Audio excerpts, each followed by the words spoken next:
जय हिंद दोस्तों, मैं नवीन शर्मा आप सभी का स्वागत करता हूं। आशा करता हूं आप सब एकदम अच्छे हैं, एकदम बेहतरीन हैं। एक बार सारे प्यारे दोस्त बताएंगे आप सब कैसे हैं। उम्मीद करेंगे बहुत अच्छे होंगे, बहुत शानदार होंगे और फटाफट से अपनी चीज़ों का रिवीजन आप लोग कर रहे होंगे।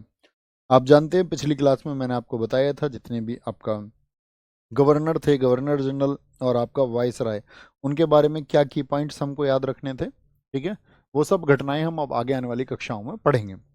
तो यहाँ पर एक टॉपिक आएगा 1857 से पूर्व ब्रिटिश साम्राज्य के विरुद्ध में जो जन असंतोष फैला, लोग क्यों नाराज हुए।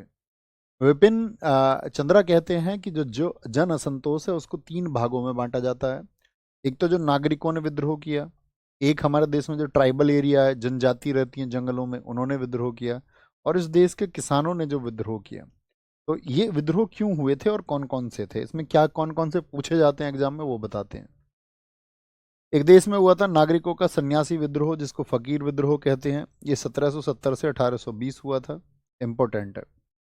प्रभाव इसका जो ज़्यादा रहा 1763 से 1800 तक रहा। क्षेत्र बंगाल था। कारण था कि तीर्थ यात्रियों पर बहुत सारी रोक लगाई गई थी और बंगाल में जो अकाल पड़ रहा था लोगों पर ध्यान नहीं दिया जा रहा था। तो इसके जो नेता थे मजनून शाह, चिराग अली, देवरानी चौधरानी, इनके नेतृत्व में क्या हुआ, सन्यासी विद्रोह हुआ।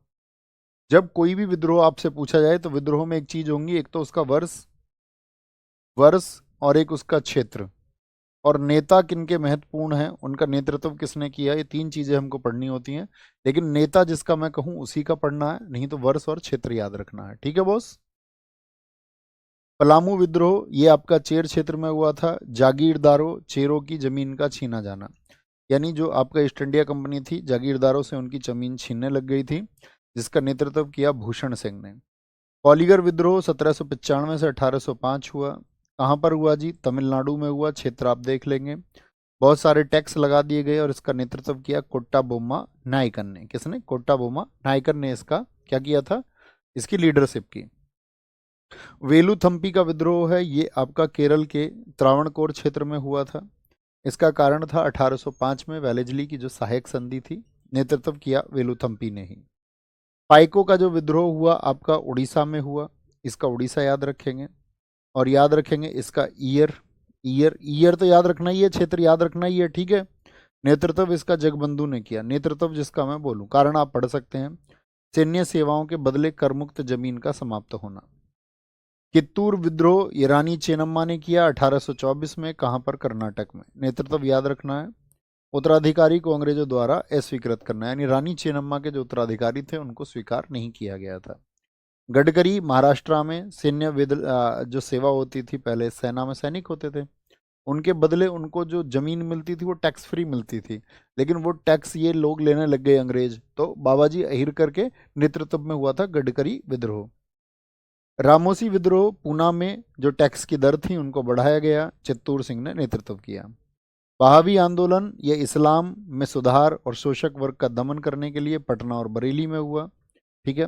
इसका नेतृत्व किया सैयद अहमद बरेलवी ने। बहावी आंदोलन के नेता कौन थे। कूका विद्रोह पंजाब में सिख धर्म में जो बुराइयां अगर शामिल हो गई थी उनको दूर करने के लिए पंजाब पर ईस्ट इंडिया कंपनी के अधिकार का राजनीतिक विद्रोह कि भाई ये हमारे क्षेत्र को कब्जे में ले रहे हैं, उसका नेतृत्व किया जवाहर मल भगत ने। बालक सिंह बाद में इससे जुड़े। किसान आंदोलनों की बात करते हैं। पागलपंथी विद्रोह हुआ बंगाल क्षेत्र में, कारण आप पढ़ लेना है ना। नेतृत्व इसका किया करम शाह ने। किसने, करम शाह ने। टैक्स बढ़ा रही थी अंग्रेज सरकार। पराजी विद्रोह बंगाल में हुआ, इसका कारण था इस्लाम में सुधार, अंग्रेज विरोधी, नेतृत्व किया सरियतुल्लाह ने। अहोम विद्रोह असम क्षेत्र में हुआ, आंगल वर्मा युद्ध के बाद अंग्रेजों जो का पीछे ना हटना, अंग्रेजों को पीछे करने के लिए असम के लोगों ने गोमधर कुंवर के नेतृत्व में आंदोलन किया। ठीक है। मोपला विद्रोह बहुत इंपॉर्टेंट है, बहुत पूछा जाता है। प्रथम चरण में 22 विद्रोह हुए थे, ये केरल में था। इसका कारण था राजस्व को बढ़ा दिया गया। भाई किसान क्यों विद्रोह कर रहे थे, कि उनकी जो लगान दर बढ़ जाती थी, मुख्य कारण ज्यादातर यही होता था। नेतृत्व इसका खुद भीड़ ने किया। नील विद्रोह 1859-60 का है। ये था, ददनी प्रथा चलती थी बंगाल क्षेत्र में। ठीक है, ददनी प्रथा। तो उस ददनी प्रथा के तहत क्या था, आपको पता होना चाहिए कि पहले नील की खेती होती थी, और नील की खेती से नुकसान एक था कि आपका एक तो आसपास जो भूमि थी उसको ये बंजर बना देती थी। नील को पैरों से खोदना पड़ता था, जिससे बीमारियां होती थी, बहुत गंभीर बीमारियां पैरों की हो जाती थी। लेकिन ब्रिटिश सरकार दबाव देती थी नील की खेती के लिए। तो इसमें जो प्रथम किसान आंदोलन जो सफल ये हुआ, इस विद्रोह का जिक्र मिलता है, एक पुस्तक थी नील दर्पण, जिसको दीनबंधु मित्र ने लिखा है। अंग्रेज सरकार जागी थी इस विद्रोह के बाद में, और नील आयोग का गठन किया गया था 1860 में। पाबना विद्रोह बंगाल में लगान दरों का बढ़ने की वजह से ईशान चंद्र राय और शंभू राय ने किया। तेभागा आंदोलन त्रिपुरा और बंगाल में फ्लाइड कमीशन ये बना था अकाल की जांच के लिए, इसकी सिफारिश लागू करने के लिए। और फ्लाइड कमीशन बाद में जो भूमि पर भी अपनी रिपोर्ट देता है, इसने कहा कि भाई जो किसान है उसको 2/3 और जो जमीन का मालिक है उसको 1/3 आपका क्या देना चाहिए, हिस्सा। भूमालिक और किसान समझ रहे हो, क्योंकि उस समय पर ईस्ट इंडिया कंपनी भी भूमालिक हुआ करती थी। तो नेतृत्व इसका किया कंपाराम और भवन सिंह ने। फ्लाइट कमीशन की सिफारिश लागू करने के कारण किसानों ने कहा कि भाई हम इतना नहीं देंगे। एका आंदोलन संयुक्त प्रांत में हुआ, लगान दरों में वृद्धि, लगान नगद होना चाहिए। नेतृत्व किया मदारी पासी ने। बहुत पूछा जाता है एका आंदोलन का नेतृत्व किसने किया था। आदिवासियों में चुआर विद्रोह, जिसको जंगल महल का विद्रोह कहते हैं, बंगाल में। ये कुछ विद्रोह हैं छोटे छोटे जो 1857 क्रांति के लिए ट्रिगर कर देते हैं और वो एकदम से 1857 की क्रांति बनती है। यहाँ बहुत कम क्वेश्चन पूछे जाते हैं, किसान विद्रोह से बहुत कम क्वेश्चन पूछे जाते हैं। जो मैं महत्वपूर्ण मार्क कर रहा हूँ बस इनको याद रखना है, ठीक है। चुआर विद्रोह या जंगल महल का विद्रोह 1766 से 72, क्षेत्र बंगाल था। कारण क्या था, भू राजस्व का बढ़ना, ठीक है। और इसका नेतृत्व किया सामगंजन, सुबला सिंह और दुर्जय सिंह ने। कोल विद्रोह की बात करते हैं, ये आपका बहुत इंपॉर्टेंट है। छोटा नागपुर के पठार में, झारखंड में ये हुआ था। इसका कारण था बाहरी लोगों को जमीन का हस्तांतरण, यानी कि ब्रिटिश सरकार बाहरी लोगों को जमीनें दे रही थी। बुद्धो भगत के नेतृत्व में ये कोल विद्रोह हुआ। हो और मुंडा विद्रोह ये झारखंड में हुए, अंग्रेजों द्वारा इनकी जमीन हड़पी जा रही थी, राजा परहत थे। मुंडा विद्रोह मोस्ट इंपोर्टेंट है, इसको उल गुलान विद्रोह कहते हैं। एसएससी की कोई परीक्षा नहीं बचती जिसमें ना पूछा जाए। 1899 से 1900 क्षेत्र झारखंड था। ईस्ट इंडिया कंपनी के खिलाफ बिरसा मुंडा, जिनको धरती भाभी कहते हैं, आपको याद होगा मैंने कुछ दिन पहले एक वीडियो भी इनके लिए बनाया था। इन्हीं की याद में हम जनजातीय गौरव दिवस 15 नवंबर को मनाते हैं। संथाल विद्रोह ये मोस्ट इंपोर्टेंट है, एसएससी बार बार पूछती है, आपके एग्जाम में दोनों पूछे जाएंगे, देख लेना। झारखंड क्षेत्र में हुआ, भूमि को घेर रही थी ब्रिटिश सरकार। और यहाँ ये मामा बुआ के लड़के थे चारों, सिद्धो, कानू, चांद और भैरव। ये मामा के, ये बुआ के। सिद्धो, कान्हू, चांद, भैरव चारों भाइयों ने मिलकर के आपका यहाँ पर और लोगों को जुटा करके विद्रोह किया था। नागा आंदोलन ये मणिपुर में था। ये लोग कहते थे नागाराज की स्थापना होगी, इनका नेतृत्व कर रहे थे जदोनांग। बाद में रानी गौडिल्यू ने इनका नेतृत्व किया। हालांकि जब बाद में गांधी जी के कहने पर ये आपका राष्ट्रवाद की विचारधारा के साथ में जुड़ गए थे। नागा क्वीन कहा रानी गौडिल्यू को जवाहरलाल नेहरू ने। इनकी जो जनजाति थी वो थी रोंगमई। गुरिल्ला छापामार, ये युद्ध करते थे, यानी छुपकर वार करते थे। गांधीवादी विचारधारा के ये समर्थक थे। याद रखने ना, बहुत इंपॉर्टेंट है नागा आंदोलन। ताना भगत आंदोलन 1914-15 बलराम भगत और जतारा भगत ने किया। पर पहला रंपा विद्रोह मद्रास में भीड़ ने किया। द्वितीय रंपा विद्रोह यानी कि ये मजदूर वर्ग के द्वारा किया गया, जो साहूकार उनका शोषण कर रहे थे मद्रास में। अल्लूरी सीताराम राजू इसके नायक कहे जाते हैं। इसका ईयर याद रखना 1922 से 24। दूसरा ज़्यादातर एग्जाम में पूछा जाता है रंपा विद्रोह कब हुआ, तो उसका ऑप्शन ही वो 1922-23 या 1922 से 24 देता है। तो आपको ये लिखना होगा, ठीक है। 1857 का संग्राम, तो ये छोटी छोटी घटनाएं थी जिन्होंने 1857 के महासंग्राम को जन्म दिया। और भी बहुत सारे कारण थे, क्या क्या थे जानेंगे। 1857 के महासंग्राम को प्रथम स्वतंत्रता संग्राम कहा है वीडी सावरकर ने। वीडी सावरकर, विनायक दामोदर सावरकर ने।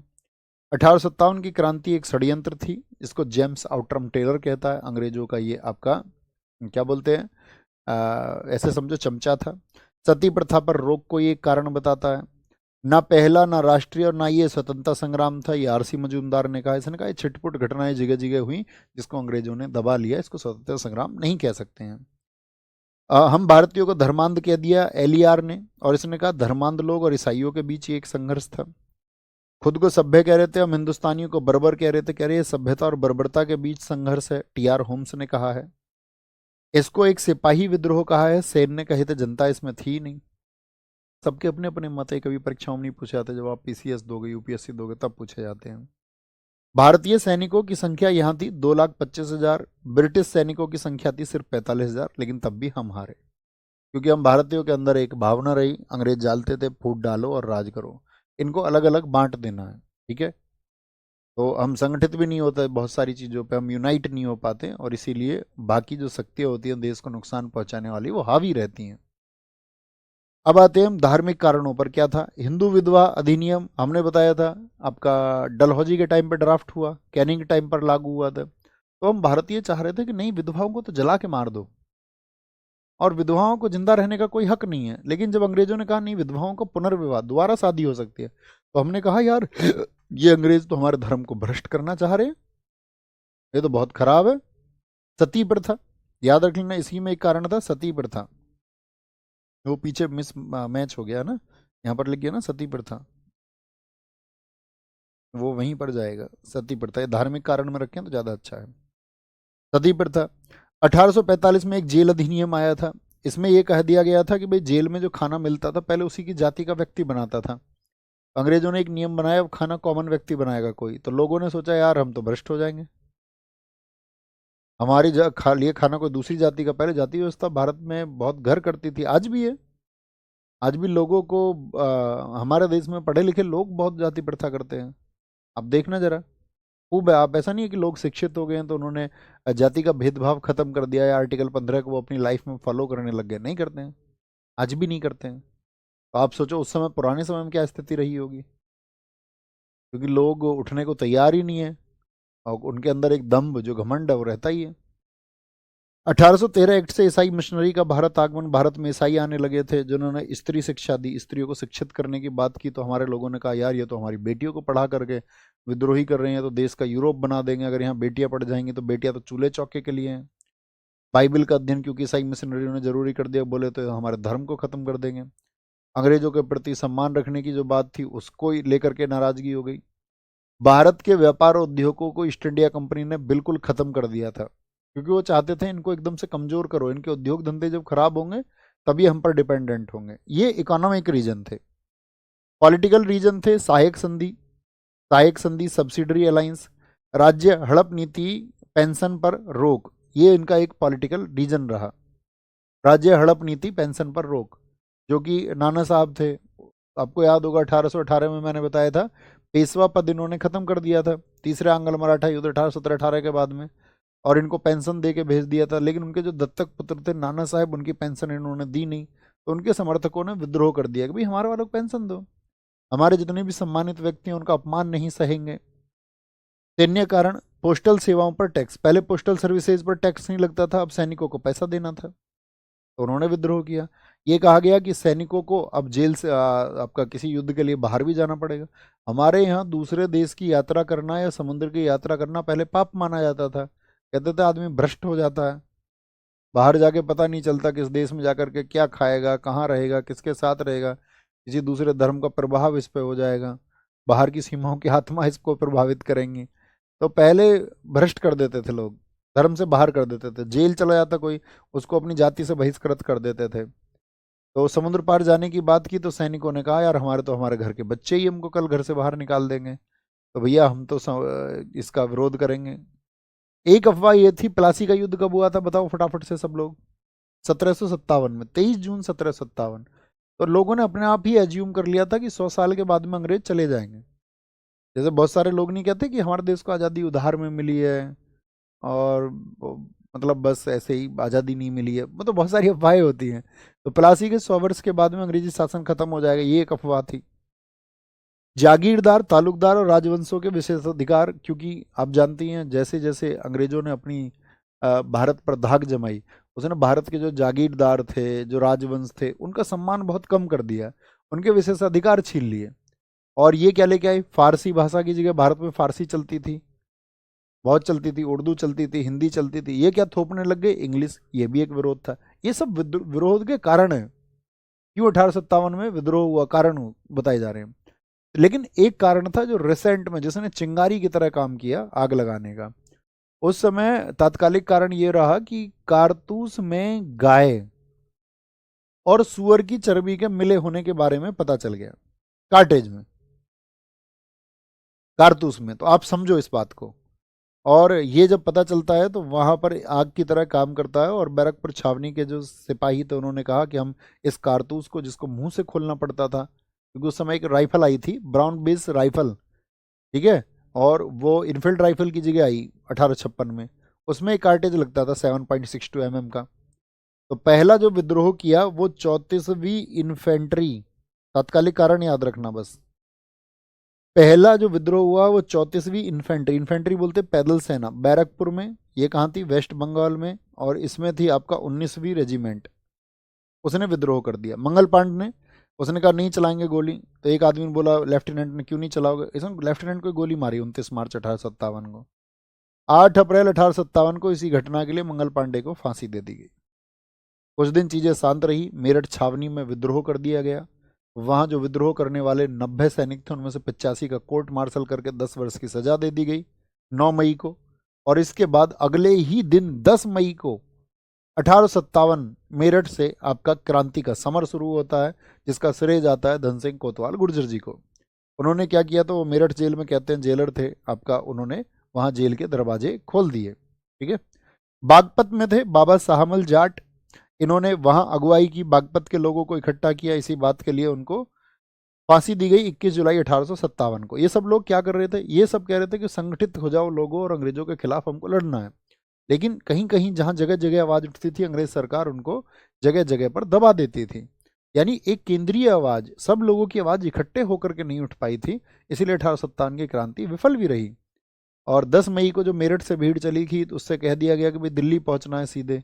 अच्छा, भीड़ जब चल रही थी तो बोले भाई नेता कौन होगा, तो सबने कहा यार अंग्रेज तो बाहर के हैं, ये हमारे खिलाफ हैं, हमारे लोगों में कोई ऐसा है नहीं, तो एक काम करते हैं यार, मुगल ठीक थे, कम से कम इन अंग्रेजों की तरह लूट के बाहर तो नहीं ले जा रहे थे, सब कुछ यहीं बना रहे थे, इस देश में बना रहे थे मुगल। तो लोगों के अंदर एक भावना चली गई कि भाई बहादुर शाह जफर द्वितीय है, जो अंतिम मुगल सम्राट था, उसी को नेता बना लेते हैं, विदेशी तो नहीं है, इसी देश में पैदा हुए थे वो लोग, और इसी देश के लिए वो कर रहे थे, वो ऐसा तो नहीं है अपने कहीं बाहर भेज रहे थे, अंग्रेज तो बाहर यूरोप भेजते हैं। तो लोगों के अंदर एक एनर्जी आई कि भाई ठीक है, बहादुर शाह जफर द्वितीय और राजवंश से भी है, राजा राजा रहे हैं, उन्होंने राज सिंहासन को संभाला है, उसी को नेता बना देते हैं। तो ये जनता 11 मई 1857 को दिल्ली पहुंची, बहादुर शाह जफर द्वितीय को सम्राट घोषित किया। लेकिन बहादुर शाह चूंकि बहुत बुजुर्ग हो चले थे, तो उनकी तरफ से कमांडर बने बख्त खान। बख्त खान जो कि ईस्ट इंडिया कंपनी में काम कर चुका था, अपना अनुभव था इसके पास में। तो ऐसे ही जगह जगह दिल्ली में राव उमराव सिंह गुर्जर, ये दरअसल में दिल्ली से सटे हुए क्षेत्र से थे, आपका जिला गौतम बुद्ध नगर में आज दादरी गांव है, वहाँ पर है आपका कठेड़ा गांव, ठीक है। तो इनको भी फांसी दी गई थी 17 सितंबर 1857 को, क्योंकि इन्होंने सूरजपुर, दिल्ली के आसपास में एक जगह पड़ती है सूरजपुर, आपका गौतम बुद्ध नगर ग्रेटर नोएडा में, वहाँ इन्होंने लोगों को इकट्ठा किया, सिकंदराबाद तक के लोगों को, बुलंदशहर तक के लोगों को। उस दौर में आपका कालियाम में बहुत सारे लोगों को फांसी दी गई बुलंदशहर में, ठीक है। तो ये सब क्रांतिकारी लोग थे। इस विद्रोह का दमन किया निकोलसन और हडसन ने दिल्ली में, लेकिन हडसन इसमें मारा, निकोलसन मारा गया इसमें। बहादुर शाह जफर द्वितीय भाग गया एकदम से, उसको हुमायूं के मकबरे में जाके छुप गया था, हुमायूं के मकबरे से पकड़ा, उसको रंगून भेज दिया, और उसकी मृत्यु हुई वहां 1862 में। कब? 1862 में। ऐसी जगह जगह पर लखनऊ में किसने नेतृत्व किया? बेगम हजरत महल ने, बस ये याद रखना, बेगम हजरत महल, जिसको महक परी के नाम से जाना जाता था। दमन किया कैंपबेल गोरखा रेजिमेंट, इन्होंने अपने साथ ली दमन के लिए। झांसी में रानी लक्ष्मीबाई थी, जिसका दमन किया हीरोज ने, किसने? हीरोज ने। रानी लक्ष्मीबाई जी का जन्म 1835 में हुआ, बचपन का नाम मनु मणुकर्णिका या छबीली बाई था, ये सब जानते होंगे। इनकी समाधि फूलबाग ग्वालियर में है। मृत्यु 17 जून 1858 को हुई थी। इनके पुत्र का नाम दामोदर राव था, जो इनके दत्तक पुत्र थे। लेकिन डलहौजी क्या कहता था भाई? डलहौजी की नीति क्या थी, नाम लिख के बताओ। राज्य हड़प नीति, डॉक्ट्रिन ऑफ लैप्स, जिसको व्यपगत का सिद्धांत हम कहते हैं। इनके पति गंगाधर राव की मौत हो गई थी। जून 1857 में इन्होंने ग्वालियर पर कब्जा किया, और ईस्ट इंडिया कंपनी के साथ इन्होंने निजाम, सिंधिया, होलकर, जयपुर, जोधपुर, बीकानेर, ये सब आपका बातें हुई थी। कानपुर में नाना साहब ने नेतृत्व किया। तात्या टोपे, जो कि रामचंद्र पांडुरंग के नाम से हम जिनको जानते हैं, कानपुर में नेतृत्व किसने किया? नाना साहिब ने। ये नेतृत्व करता याद रख लेना। कानपुर से जो विद्रोह हुआ, नाना साहब तात्या टोपे ने किया, और नाना साहब ने कह दिया भैया हम पेशवा हैं, क्योंकि अंग्रेज तो पेशवा पद को खत्म कर चुके थे। लेकिन जैसे ही क्रांति हुई तो इन्होंने कह दिया पेशवा हम हैं। बिहार में कुंवर सिंह थे जो जगदीशपुर आरा के थे। दमन किया टेलर मेजर और विंसेंट नायर ने। फैजाबाद में मौलवी अहमदुल्ला थे। इन पर ब्रिटिश सरकार ने 50,000 रुपये का इनाम रख दिया था। इनको डंका साह कहते थे। ब्रिटिश सरकार के हाथ में नहीं आ रहे थे तो इनके करीबी व्यक्ति की वजह से इनको गिरफ्तार कर लिया गया। बाद में नील नामक अधिकारी ने इनका दमन किया। इलाहाबाद में लियाकत अली थे। लियाकत अली, यहाँ भी नील था अधिकारी।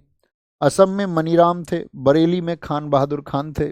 आप देख रहे हैं 1857 की क्रांति से हमको एक चीज सीखने को मिलती है। हिंदू और मुस्लिम एक साथ नेतृत्व कर रहे थे और किसके खिलाफ कर रहे थे? बाहरी शक्तियों के खिलाफ। देश में आज भी सीख लेनी चाहिए सबको कि हिंदू मुस्लिम एकता को बनाए रख करके बाहरी शक्तियों के खिलाफ हम एक देश के नागरिक होते हुए भिड़े और लड़े। लेकिन आज क्या है? आज नेता लोग नहीं चाहते कि आप एक रहें। आज पॉलिटिकल पार्टीज नहीं चाहती कि आप एक रहें, वो चाहती हैं कि आप बटे हुए रहें। आप मेजोरिटी और माइनॉरिटी की लड़ाई लड़ते रहें। आप इनमें आपको डराया जाएगा, आप हिंदू हैं आप खतरे में, आप मुस्लिम हैं आप खतरे में हैं, तो आपको डराया जाता है। ये 1857 के बाद ही अंग्रेजों को समझ में आया था, तभी उन्होंने बंगाल का विभाजन किया था और ये जड़ें अंग्रेजों ने ही पैदा की और आज पॉलिटिकल पार्टीज भी करती है। सागर में शेख रमजान थे। मथुरा में देवी सिंह। हरियाणा में राव तुलाराम थे। 1857 की क्रांति के समय जो प्रतीक दिए गए थे वो थे रोटी और कमल। इस समय पर गवर्नर कैनिंग था, सबको पता है। ब्रिटेन का प्रधानमंत्री पार्मस्टन था। 1857 की क्रांति का गुमनाम नायक कहा जाता है अजीमुल्ला खां, क्योंकि उन्होंने एक गीत लिखा था, हम है मालिक इसके हिंदोसता हमारा। नाना साहिब के वकील थे। 1857 की क्रांति को अगर हम कहें किस शायर ने देखा था, तो शायर थे मिर्जा गालिब। मिर्जा गालिब थे। मिर्जा गालिब किसके दरबार में रहते थे? कौन मुगल शासक था? तो आप कहोगे भैया बहादुर शाह जफर द्वितीय, उसके शासनकाल में रहते थे। माइकल हिसेन वो व्यक्ति है जिसने 1857 की क्रांति का सजीव वर्णन किया है। 1857 की क्रांति एंड कब हुई थी? इसके लिए समाप्ति की घोषणा हुई 20 जून 1858 ग्वालियर में। ये 1857 की क्रांति हुई। एक बार देखो जरा ध्यान से, ध्यान से क्लिक कर करके फटाफट से स्पीड अप करके पीछे से देखिए, 1 मिनट में मेमोराइज करिए। अंकित तुले, तुले या कुछ और लिख रहा है, ट्यूल। उससे क्या ही फर्क पड़ता है दोस्त। अच्छा चलो एक बात बताओ, तुम अगर एग्जाम की चिंता करने लग जाओगे, भाई तुम्हें चिंता हो रही है एग्जाम की, मान के चलो, ठीक, मैं कहता हूँ ठीक है भैया चिंता कर लेते, उससे क्या हासिल होगा? क्या उससे कुछ हासिल हो सकता है? तो हम फिर वही कर लेते हैं। आप कहोगे नहीं भैया, हमें खुद के ऊपर विश्वास और हौसला रखना होगा, उसी से होगा। विपिन भाई एकदम ठीक है सर, मुझे अंदर से फीलिंग आ रही है मैं अच्छा परफॉर्म करके आऊंगा, तो अंदर से फीलिंग आ रही है तो करके आएंगे। फिर वैसा ही होता है, जो चिंता करेंगे वो चिंता में रहेंगे। चिंता था चिता चिता, आओ आगे। चिंता चिता के समान है। धार्मिक सुधार आंदोलन चले इस देश में। धार्मिक सुधार, इस धर्म में सुधार की जरूरत पड़ी कैसे? मुगल सत्ता का पतन हो गया था। अंग्रेजी राज्य की स्थापना हो चुकी थी। ईसाइयत भी हमारे देश में आ चुकी थी। बहुत सारे कारण थे हमारे देश में। शिशु वध चल रहा था, कन्याओं के वध हो रहे थे, नरों की बलि दी जा रही थी, दास प्रथा हमारे देश में थी, विधवाओं की स्थिति बहुत खराब थी, पर्दा प्रथा देश में बढ़ चुकी थी, बाल विवाह देश में बच्चों की शादियां हो रही थी, स्त्री की दशा बहुत खराब थी, आडंबर ने अपने देश में जगह बना ली थी, अंधविश्वास बहुत चरम पर फैल चुका था।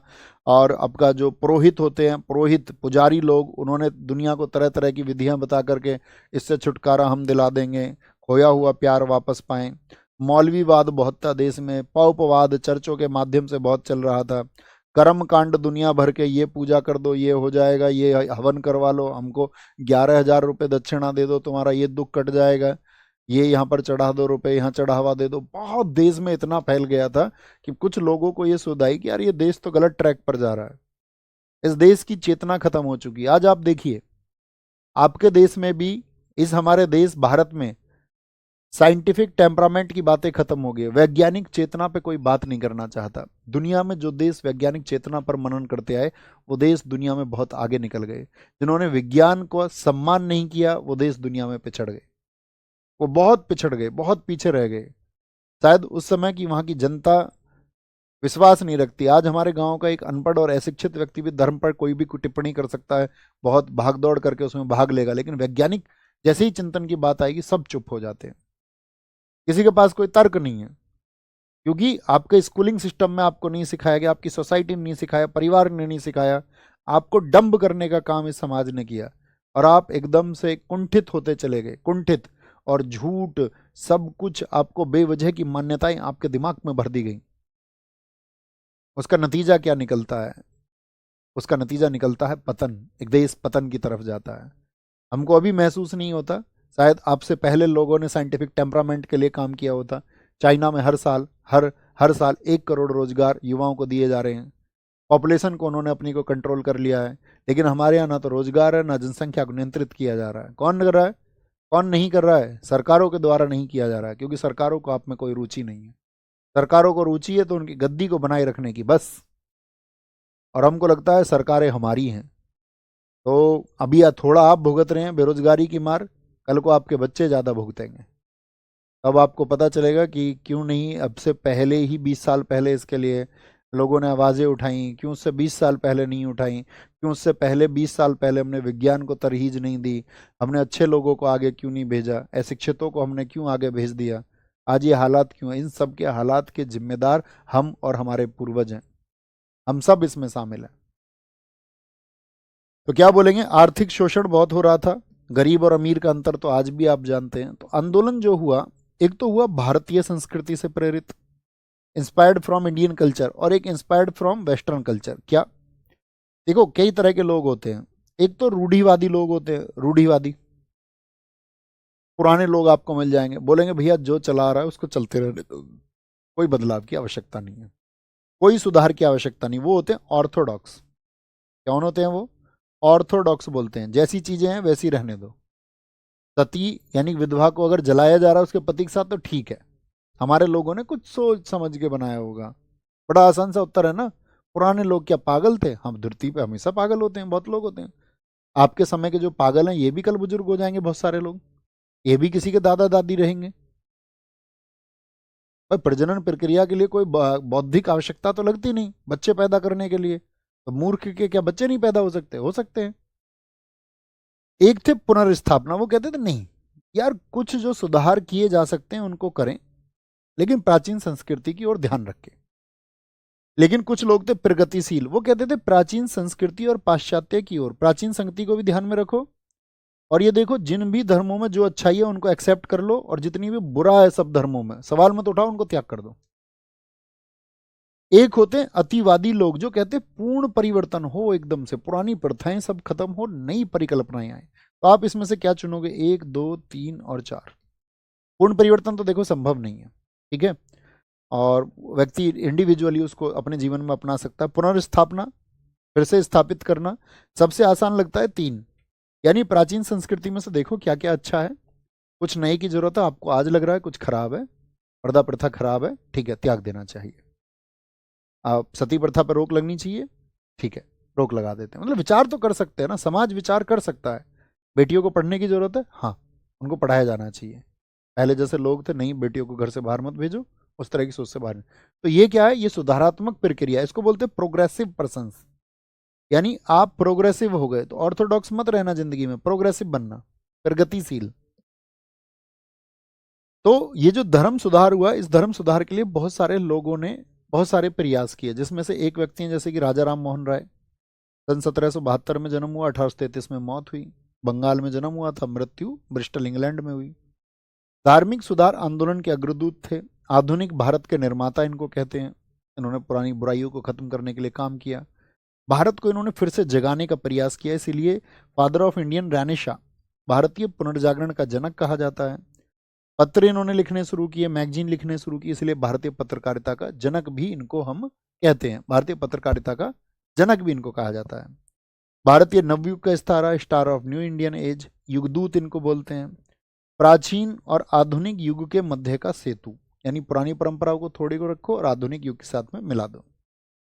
राजा राम मोहन राय किन चीजों का समर्थन करते थे? ये कहते थे यार एक ईश्वरवाद होना चाहिए, शक्ति सशक्तिकरण, वुमेन जो है उनका एम्पावरमेंट हो, महिलाओं को ज़्यादा अधिकार मिले, विधवाओं की फिर से शादी हो, इंटरकास्ट मैरिज बढ़नी चाहिए। इन्होंने कहा अगर आप दुनिया में जाति प्रथा को खत्म करना चाहते हैं तो आपको इंटरकास्ट मैरिजेस करनी पड़ेंगी। आज भी आप देखिए, डीएनए थ्योरी आप पढ़िए, दुनिया में अगर इंटरकास्ट मैरिजेज होनी शुरू नहीं हुई तो ये पूरी दुनिया जो है बहुत सारे रोगों का शिकार हो जाएगी। अभी रिसर्चेज आई हैं बहुत सारी कि इंटरकास्ट मैरिजेज को बढ़ावा देना चाहिए। ठीक है। अंग्रेजी शिक्षा, क्या बोलेंगे, English education. English education, English education के ये समर्थक थे। इन्होंने कहा ये इंटरनेशनल लैंग्वेज है, काम आएगी, इसकी तरफ हमें जाना चाहिए। विरोधी थे, ये सती प्रथा का विरोध कर रहे थे, बाल विवाह नहीं होने चाहिए। एक आदमी बंगाल में बहुत बहुत शादी कर लेता था, 50-50 शादी, दहेज के चक्कर में, फिर सारी पत्नियों को छोड़ देता था। तो इन्होंने बोला कि पॉलीगैमी बंद होना चाहिए, जो पर्दा प्रथा ये खत्म हो, जाति प्रथा जैसी चीजें समाज से खत्म होनी चाहिए, हमको पीछे ले जाती हैं। ठीक है, आप देखो ना लोगों को कितना टॉर्चर किया जाता है, कहीं बारात पे नहीं, दूल्हे पे को घोड़े पे नहीं चढ़ने दिया जा रहा है, कहीं टिप्पणी हो रही है व्यक्ति को। अभी छोटी बच्चियों का अभी वीडियो देखा मैंने 3-4 दिन पहले, वो कह रहे हैं हमको स्कूल में बच्चे चिढ़ाते हैं। तो उन बच्चों के दिमाग में किसने भरा है? उनके घर वालों ने, उनके परिवार ने, क्योंकि उनके परिवारों को किसने सिखाया होगा ये सब? उनके पूर्वजों ने। उनको किसने सिखाया? उनके पूर्वजों ने। कोई व्यक्तियों ने अपने अपने लाभ के लिए, खुद को ऊंचा नीचा दिखाने के लिए जाति व्यवस्थाओं को उत्पत्ति की थी, इनको स्थापित किया। लेकिन आज आप इस व्यवस्था को तोड़ सकते हैं, आज आप ह्यूमन बन सकते हैं, आज आप इंसान बन सकते हैं। बस मेरा इतना ही रिक्वेस्ट है आपसे, इंसान को इंसान की तरह प्यार कीजिए। छुआछूत इन्होंने खत्म कर दिया। मूर्ति पूजा के ये विरोधी थे, इन्होंने कहा नहीं, ये जो तुम देख रहे हो ना ईश्वर जिसको तुम पूज रहे हो, ये किसी ने अपने हाथ से बनाया है, अपने व्यापार के लिए बनाया है, व्यक्ति द्वारा बनाया गया ईश्वर है। मूर्ति पूजा मत करो। ये ब्रह्म की पूजा के उपासक थे, ये तो कहते थे ब्रह्म ब्रह्म ब्रह्म को पूजो, ब्रह्म को आइडेंटिफाई करो। ब्रह्म समझते हो? इन्होंने इसके लिए ब्रह्म समाज भी बनाया था। जैसे कि मैं आपसे बताऊं ब्रह्म क्या है, तो इसके लिए आप उपनिषद, मैंने आपसे कहा था उपनिषद ज्ञान से ही आप मुक्त हो सकते हैं। ब्रह्म के बारे में किसी को ज्ञान नहीं हुआ था। किसी केन उपनिषद है आपका, एक केन उपनिषद बताता है कि सभी देवताओं ने एक बार जो है राक्षसों पर विजय प्राप्त कर ली, तो देवता भूल गए। फिर विजय प्राप्त करके देवताओं को लगा ये उन्होंने जीत हासिल की है। देवता की बात कर रहा हूं मैं, जिनको सब पूजते हैं। वो भूल गए कि वो विजय उन्होंने ब्रह्म की वजह से प्राप्त की, ब्रह्म, एम ब्रह्मास्मि वाला ब्रह्म। लेकिन कुछ समय के बाद एक यक्ष बन के ब्रह्म ने दर्शन दिए, तो अग्नि देवता पहुंचे। उन्होंने यक्ष से पूछा तुम कौन हो?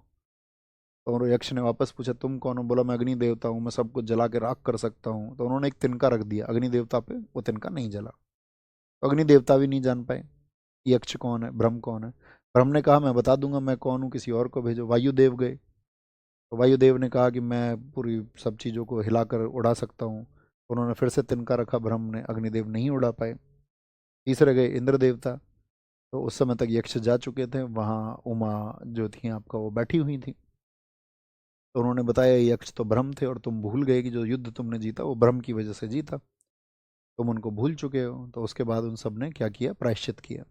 तो तीन देवता, ये अग्नि, वायु और इंद्र को इसलिए भी महान बनाया गया कि ये तीन व्यक्ति वो हैं जिनको सबसे पहले ब्रह्म के बारे में उमा के माध्यम से जानकारी प्राप्त हुई, ये यक्ष के रूप में उन्होंने देखा। तो आप समझ रहे हैं, केन उपनिषद भी ये कहता है कि ब्रह्म यानी कि सर्वोच्च शक्ति जो इस दुनिया को चलाता है, उसके बारे में देवताओं को भी ज्ञान नहीं है, देवताओं को भी नहीं पता है।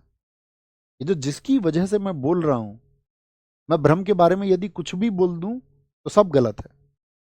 जिसकी वजह से मैं बोल रहा हूं वो ब्रह्म है, जिसकी वजह से तुम सुन रहे हो वो ब्रह्म है, जिसकी वजह से ये आंखें देख पा रही हैं वो ब्रह्म है। तो उन सब चीजों को उपनिषद में बताया गया कि वो मूर्ति नहीं है कोई, वो कोई तस्वीर नहीं है, वो सब जगह है, उसको आप इंसानों में खोजिए। आप जब किसी को सोच रहे हैं नहीं ये दूसरे धर्म का व्यक्ति है, तब आप ब्रह्म की प्राप्ति नहीं कर सकते। जब आप विलीन हो जाएंगे, जब आप जानवरों को प्यार करेंगे, जब आप इंसानों से भी प्यार करेंगे, जब आपके अंदर दया भाव होगा, जब आपके अंदर मानवता होगी, जब आप इस प्रकृति को बचाने के लिए काम करोगे, जब आप पौधों को देखेंगे, जब आप पौधों को काटोगे नहीं, तब।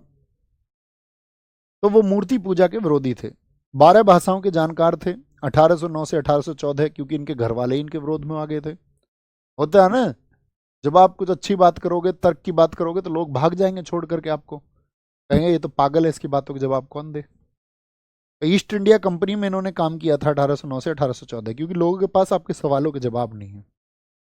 वो अपनी कमियां कभी नहीं स्वीकारेंगे, वो ये नहीं कहेंगे मेरे पास तुम्हारी बात का जवाब नहीं है, वो ये कहेंगे तुम पागल हो, अपना कैरेक्टर बड़ा करने के लिए। 1809 में इन्होंने एक पुस्तक लिखी थी, तुहफात उल मुवाहिदीन, फारसी में।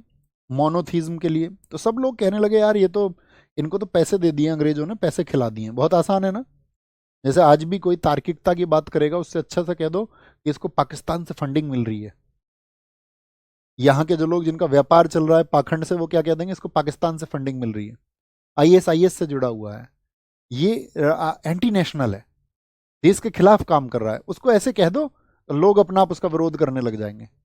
बहुत प्रोपेगेंडा बहुत जबरदस्त तरीके से चलाया जाता है किसी व्यक्ति को गिराने के लिए इस देश में, और लोग शिकार होते हैं क्योंकि लोग एनलाइटन नहीं है, उनका विवेक जागृत नहीं होने दिया है किसी ने, उनको सवाल पूछने का अधिकारी किसी ने बनाया नहीं, तो वो पूछते ही नहीं फैक्ट क्या है, तर्क क्या है।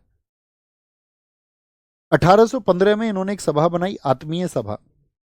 1817 में इन्होंने हिंदू कॉलेज की स्थापना की, प्रेसिडेंसी कॉलेज। कलकत्ता में जो आपका हिंदू कॉलेज बना था उसके संस्थापक थे डेविड हेयर, लेकिन प्रयास इसके लिए किए थे राजा राम राधाकांत देव ने। 1820 में इन्होंने प्रिसेप्ट ऑफ जीसस लिखी, यानी इन्होंने फिर ईसाई धर्म में भी कमियां बताई। फिर लोगों को पता चला यार ये तो सही बातें कर रहे हैं, तो ऐसा नहीं है, ईसाइयत के शिकार नहीं है, तो वहां भी कमियां बता रहे हैं। न्यू टेस्टामेंट शाखा जो थी, ओल्ड टेस्टामेंट और न्यू टेस्टामेंट, इसको मिला के बाइबल बनी है, तो न्यू टेस्टामेंट शाखा की बुराइयां लिखी। 1821 में एक संस्था बनाई, कलकत्ता यूनिटेरियन। 1821 में संवाद कौमुदी बंगाली भाषा में शुरू किया। मिरातुल अखबार फारसी भाषा में शुरू किया। 1823 के लाइसेंसी एक्ट के तहत जब्त पहला अखबार था मिरातुल अखबार। उपनिषदों का इन्होंने बंगाली में अनुवाद किया। 1825 में वेदांत कॉलेज की स्थापना की इन्होंने, वेदांत कॉलेज की स्थापना। 1828 में इन्होंने ब्रह्म समाज की स्थापना की, धार्मिक कुरीतियों को रोकने के लिए ब्रह्म समाज की स्थापना। राजा की उपाधि इनको अकबर द्वितीय ने दी, क्योंकि अकबर द्वितीय की पेंशन रोक दी थी अंग्रेजों ने, उसके पेंशन के मामले में ब्रिटेन गए थे बात करने।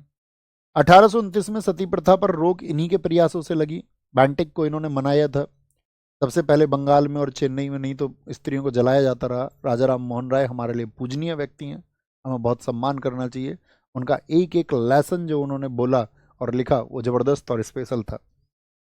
उन्होंने इस देश को जगाने के लिए बहुत काम किया कि आप जागिए, अपने विवेक का इस्तेमाल कीजिए, आप जो अभी बोल रहे हैं ये आपके ऊपर किसी ने थोपा है, किसी ने आपको शिकार बनाया है, ये सोच और समझ आपकी विकसित किसी ने एजेंडे के तहत की है।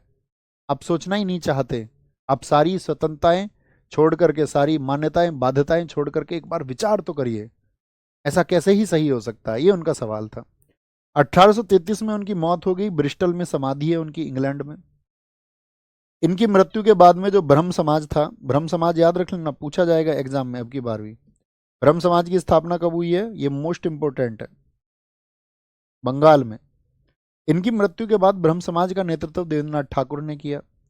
राजा राम मोहन राय द्वारा नामित व्यक्ति हुए थे द्वारिका नाथ ठाकुर, अन्य लोग थे अरविंद कुमार दत्त, ईश्वर चंद्र विद्यासागर, केसी सेन, इन सबके आपस में झगड़े हो गए। 1859 में केशव चंद्र सेन को आचार्य नियुक्त किया, लेकिन केसी सेन का जो झुकाव था थोड़ा ईसाई धर्म की तरफ ज़्यादा था, देवेंद्रनाथ ठाकुर वापस आए। इन्होंने आपका इंडियन मिरर अखबार को लिखा जो रोज आता था इंग्लिश में 1861 में। जब केसी सेन को यह देखा कि इनका झुकाव ईसाई धर्म की है, तो केसी सेन को ब्रह्म समाज से बाहर निकाल दिया गया। अब ब्रह्म समाज दो वर्गों में बट गया, एक तो आदि ब्रह्म समाज जो बनाया देवेंद्रनाथ ठाकुर ने, और भारतीय ब्रह्म समाज जो बनाया केसी सेन ने। 1866 में इसका अलगाव हो गया। 1866 में यानी कि जो ब्रह्म समाज था वो दो हिस्सों में बट गया दोस्त। कितने हिस्सों में? दो हिस्सों में बट जाता है। केशव चंद्र सेन ये जाकर के आपका मद्रास में वेद समाज की स्थापना करते हैं, बहुत पूछा जाता है, और यहाँ वेद समाज की उनकी स्थापना के लिए जो मदद की वो थे आपका श्रीधरालु नायडू। प्रयास केसी सेन ने किए। इसको दक्षिण भारत का ब्रह्म समाज कहा जाता है, दक्षिण भारत का। प्रार्थना समाज ये भी केशव चंद्र सेन की मदद से बना महाराष्ट्र में, लेकिन इसके अभी मैं बताऊंगा आपको संस्थापक जो थे वो आपका आरजी भंडारकर थे, आपका आत्माराम पांडुरंग, ये सब लोग रहे थे। ये लोग लेके आए नेटिव मैरिज एक्ट, जिसमें बोला गया पुरुषों की जो उम्र है वो कम से कम 18 वर्ष होनी चाहिए और महिलाओं की 14 वर्ष होनी चाहिए। केशव चंद्र सेन से नाराज लोगों ने साधारण ब्रह्म समाज की स्थापना कर ली। उसमें लोग थे आपका आनंद मोहन बोस, ओम उमेश चंद्र दत्ता, शिवानाथ शास्त्री। 1866 में भारतीय ब्रह्म समाज को आदि ब्रह्म समाज नाम कर दिया गया देवेंद्रनाथ ठाकुर के द्वारा। देवेंद्रनाथ ठाकुर इस देश के चर्चित व्यक्ति रहे।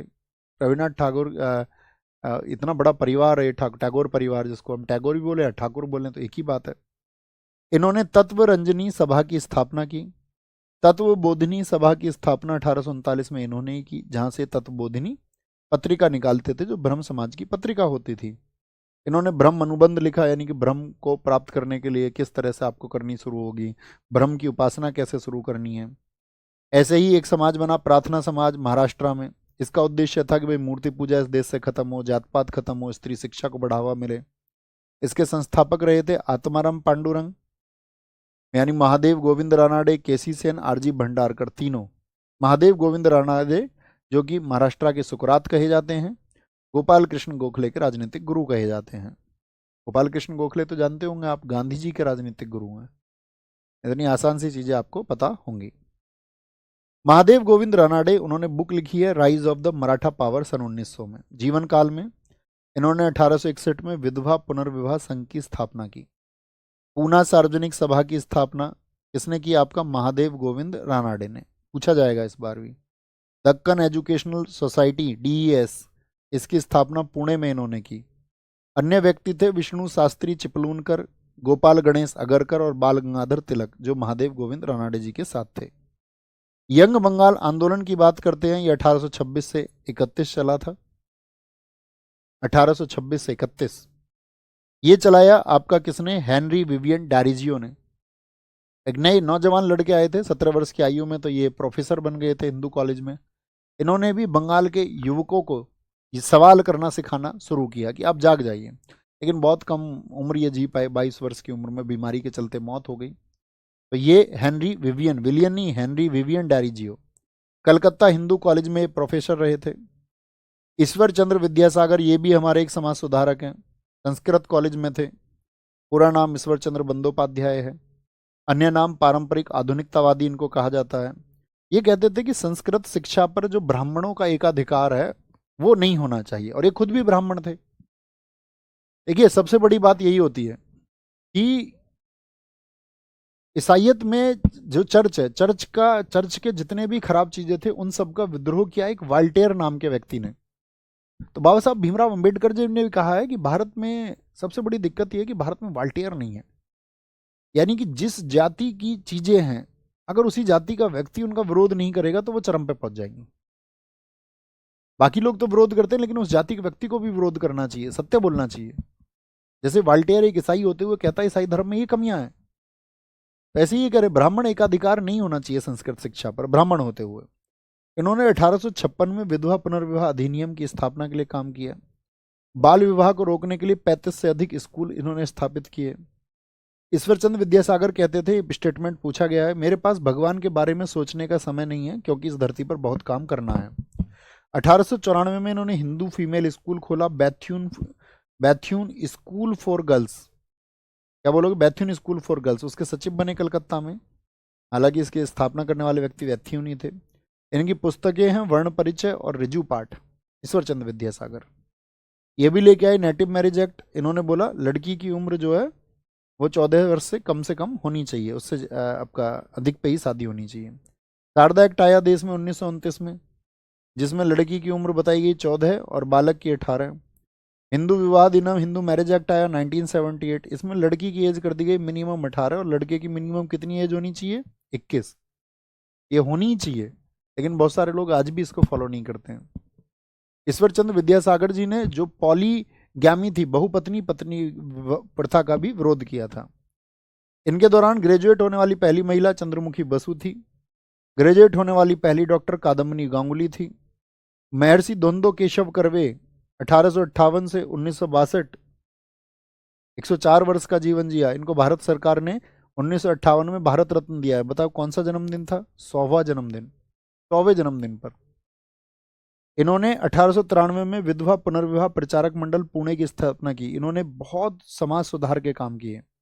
हिंदू महिला विद्यालय बनाया, हिंदू विधवा गृह पुणे में बनवाया, स्नातक महिला विद्यालय बंबई की स्थापना इन्होंने की। ये बोलते हैं SNDT, श्री नाथीबाई ठाकरसी महिला विश्वविद्यालय, ये किसने बनवाया था? ये इन्होंने बनवाया। एक आए ज्योतिराव गोविंद राव फूले, सत्यशोधक समाज की स्थापना इन्होंने की। ये कौन है? ज्योतिबा फूले जी के नाम से आप इनको जानते हैं। सत्यशोधक समाज की स्थापना 1873 में। इन्होंने मतलब ये माली समुदाय से थे, तो इन्होंने बताया कि कैसे आपके दिमाग को कैप्चर करने के लिए बहुत सारे शास्त्रों की झूठी कहानियां बनाई गई हैं। इन्होंने अपनी पुस्तक गुलामगिरी में लिखा उस बात को। 80-90 पेज की किताब है। जब आपका सिलेक्शन हो जाए, जब आपके समय हो, तो आप गुलामगिरी एक बार पढ़ना। ये जाति भेदभाव के खिलाफ थे। महात्मा की उपाधि इनको महाराष्ट्र की एक स्थानीय सभा ने दी थी। इनकी पुस्तक का नाम था गुलामगिरी, जो मराठी भाषा में लिखी 1873 में। इसका हिंदी ट्रांसलेशन एसएससी सीजीएल 2023 और 24 दोनों में पूछा है, विमल कीर्ति ने किया। ठीक है। और इन्होंने इसको समर्पित किया था, गुलामगिरी पुस्तक को, यूएसए के अच्छे लोगों को। शिक्षा के संबंध में हंटर कमीशन के समक्ष इन्होंने गवाही दी थी। महात्मा की उपाधि 1888 में। इनकी पत्नी है सावित्रीबाई फूले जी, जिन्हें भारत की पहली अध्यापिका कहा जाता है। 1848 में इन्होंने फूले शिक्षा मंदिर, आप जानते हैं इनकी पत्नी जब शिक्षा देने जाती थी तो पहली महिला अध्यापिका, वहीं लोग गोबर पे मारते थे, पत्थर फेंकते थे। याद रखना, दुनिया में जब तुम अच्छा काम करने निकलोगे, जब तुम शानदार काम करने निकलोगे, तुम लोगों की आंखों में चुभोगे। लोग तुम्हारा विरोध करेंगे, नाना प्रकार से, तरह तरह से विरोध करेंगे, लेकिन आपको चलते रहना होगा। अगर आप चलते रहेंगे, उस विरोध को झेलते रहेंगे, एक दिन इतिहास में आपका नाम सबसे बड़ा होगा। तो घबराना नहीं है किसी विरोध से, बशर्ते आपके काम अच्छे हों। ये समाज कहे, कुछ दुनिया कहे, लेकिन आप ये देख लेना ये काम सही है, तो वो सही काम के लिए आप जुट जाना। 1848 फूले शिक्षा मंदिर एक समाज सुधार संस्था रही। The servant of India society 1905 में। इसके संस्थापक थे गोपाल कृष्ण गोखले। ईसाई भारत में मिशनरी थे, भारतीयों को बहुत लालच दे रहे थे। किसी को शिक्षा का लालच दे रहे, तुम्हारे बच्चों को पढ़ा देंगे, ईसाई बन जाओ। किसी को कह रहे थे कि तुमको क्या हिंदू धर्म ने दिया है, तुम एक काम करो, तुम अभी बीमार हो, तुम्हारा इलाज करा देते हैं, कुछ पैसे तुमको मंथली दिला देंगे। तो इस तरह से ईसाई मिशनरी भारत में बहुत एक्टिव थे। उन ईसाई मिशनरियों के खिलाफ स्वाधीनता आंदोलन चला। किसने चलाया? सर्वेंट ऑफ इंडिया सोसाइटी ने। 1915 में गोखले जी की मृत्यु के बाद इस संगठन को श्रीनिवास शास्त्री ने चलाया। स्वाधीनता आंदोलन के आरंभिक वर्ष, यानी कांग्रेस से पहले जो व्यवस्थाएं थी, ये कुछ संगठन है। बंगाल प्रकाशक संस्था, इसको बंगाल का पहला राजनीतिक संगठन कहा जाता है। जो प्रशासनिक व्यवस्था में कमियां थी, उसके खिलाफ इन्होंने आवाज उठाई। लैंड होल्डर सोसाइटी पूछी जाती है। 1837 भारत का पहला राजनीतिक संगठन। जमींदार लोगों ने, जब इनके हितों को अंग्रेजी सरकार छीनने लग गई थी, तो उनकी रक्षा के लिए बनाया गया। कहाँ बना था? कलकत्ता में। लैंड होल्डर सोसाइटी के संस्थापक कौन थे? द्वारिका नाथ टैगोर। बंगाल ब्रिटिश एसोसिएशन 1843 में बना, थॉमसन ने बनाया। जमींदारों के खिलाफ लोगों के हितों की रक्षा। ब्रिटिश इंडिया एसोसिएशन 1851 में बना, दादा भाई नेरोजी ने बनाया, जिसको भारतीय वर्षीय सभा भी कहा जाता था। यहीं से अखबार निकलता था, हिंदू पैट्राइट अखबार। मद्रास नेटिव एसोसिएशन 1852 में गुजुल लक्ष्मी द्वारा बनाया गया। दक्षिण भारत का पहला राजनीतिक संगठन है। ईस्ट इंडिया एसोसिएशन किसने बनाया था? 1866 में। ये सब ब्रिटिश सरकार के खिलाफ बन रहे थे। किसके? ब्रिटिश सरकार के खिलाफ। और राजनीतिक मंच तैयार हो रहे थे कि किस तरह से लोगों को जोड़ करके ब्रिटिश सरकार का विरोध किया जाए। 1870 में अभी बताया, पूना सार्वजनिक सभा, एमजी रानाडे, जिनको महाराष्ट्र का सुकरात कहते हैं। 1875 में कलकत्ता स्टूडेंट एसोसिएशन, आनंद मोहन बोस ने बनाई। 1875 में इंडिया लीग बनाया, शिशिर कुमार घोष ने। ठीक है। जिसका नेतृत्व बाद में किया आपका आनंद मोहन बोस और सुरेंद्रनाथ बनर्जी ने। ये कांग्रेस के पहले के वर्ष बता रहा हूं मैं आपको, कांग्रेस से पहले के। इंडियन एसोसिएशन भारत संघ बना 1876 में, कलकत्ता में। सुरेंद्रनाथ बनर्जी, आनंद मोहन बोस इसको चला रहे थे। मद्रास महाजन सभा, ये 1884 में बनी, चेन्नई में। चेन्नई में। संस्थापक कौन थे इसके? एम वीर राघाचार्य, सुब्रमण्यम अय्यर, आनंद चारलू।